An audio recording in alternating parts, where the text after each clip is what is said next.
أعوذ بالله من الشيطان الرجيم بسم الله الرحمن الرحيم الحمد لله رب العالمين وأزكى الصلوات وأتم التسليم على سيدنا محمد الأمين وآله وصحبه أجمعين آمين اللهم افتح علينا حكمتك وانشر علينا رحمتك يا ذا الجلال والإكرام.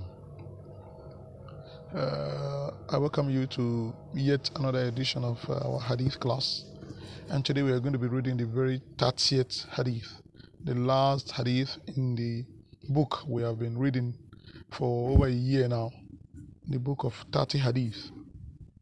The title of this Hadith is Silatul Ummil Mushrika, to keep the motherhood bond with a mother who is a pagan.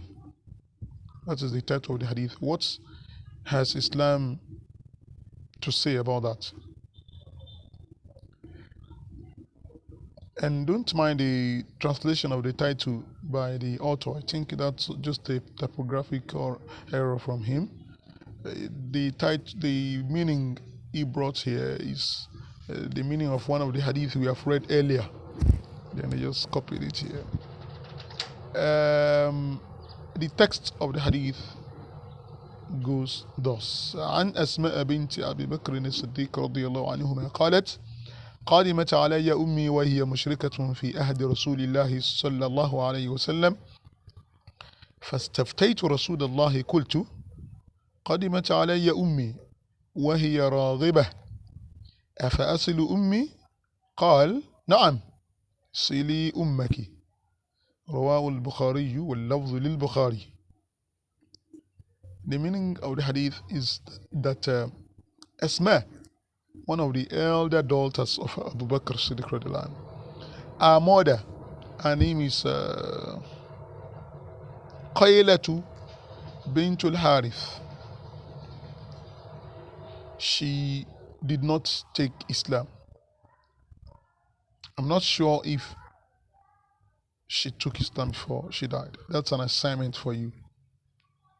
Qaylatu bintul Harith, one of the wives of Abu Bakr. Not all the wives of Abu Bakr Siddiq migrated with him and his children for Hijrah. From what I know, all Abu Bakr's children took Islam and they migrated.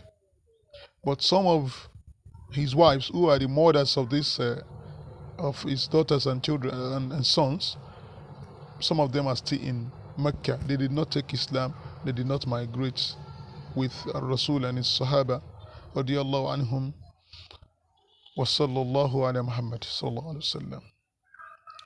So Asma's mother is in Mecca as a pagan.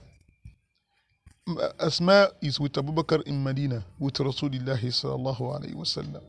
Now during the year of Udaybiyah, when the Meccans and the Muslims in Medina had a truce, like a ceasefire agreement, and an agreement that people can visit one another, and other terms of the agreement, this mother, who was a pagan, has missed Asma. I'm not sure if that is the only child she had for Abu Bakr.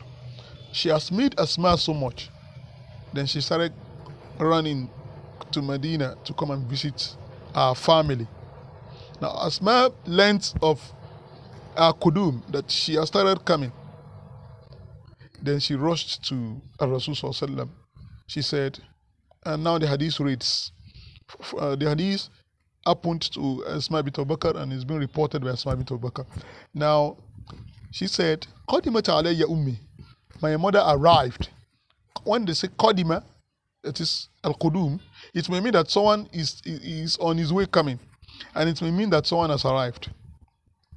Qadimat alayya ummi. My mother came to me when I was in Medina, when we have migrated to Medina, and she is a pagan in Mecca. Now she came to me, وَهِيَ mushrika, and she is still a mushrika. She is still a pagan. She has not come to take Islam. She just visited me for motherhood sake. في عهد رسول الله صلى الله عليه وسلم, and that was the only time of Rasul صلى الله عليه وسلم in Medina. فاستفتيت رسول الله. So I went to ask for fatwa from Rasul.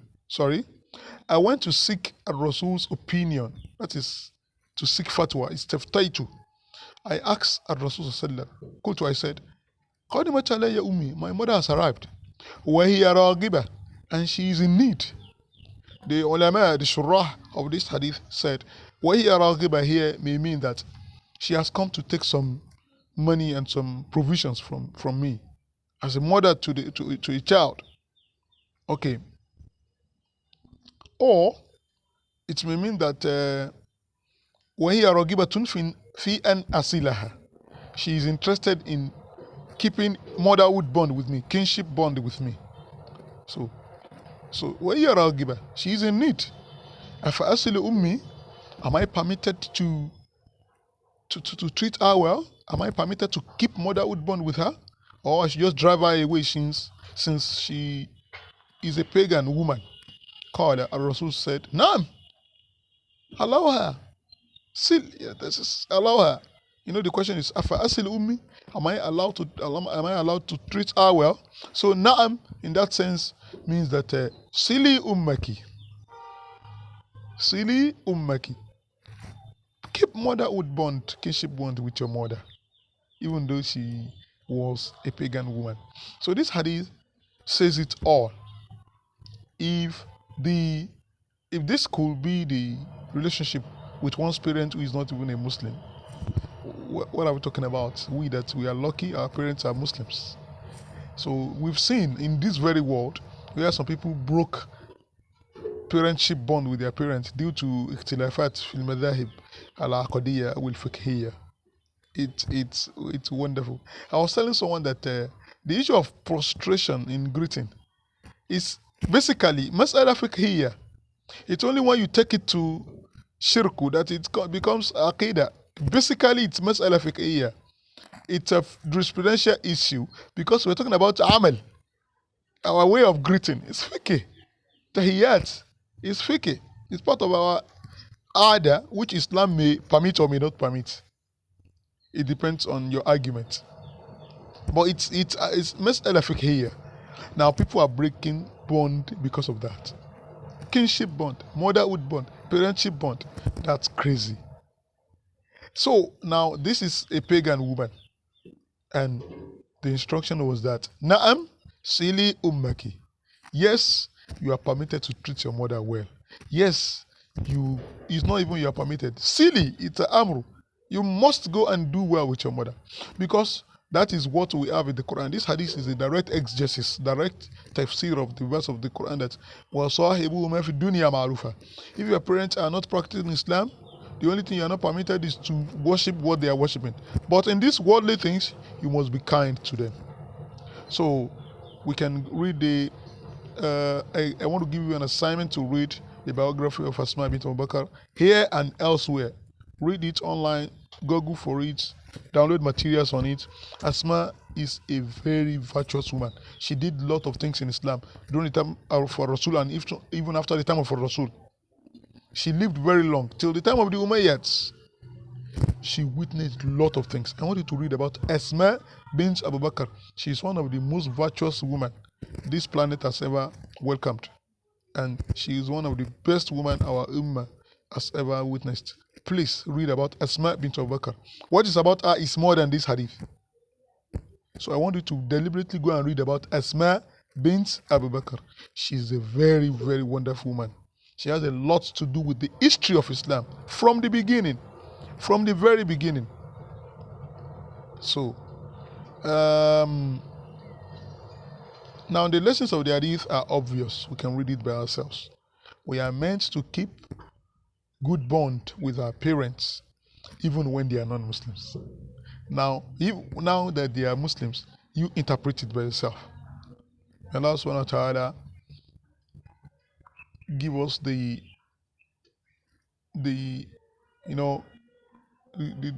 power to be able to be kind and to be good to our parents, especially when they need us most. When they become old, they want to see us, they will need us, they will need provisions from us, they will need care from us. They will be ragiba. They will need something from us. Allah subhanahu wa ta'ala make us to be able to do well to them at that time and even from now. Jazakumullah khairan. May Allah make this hadith to be beneficial Inshallah, we'll meet next week. We're going to start a new Hadith book. Wassalamu alaikum wa rahmatullahi wa barakatuh.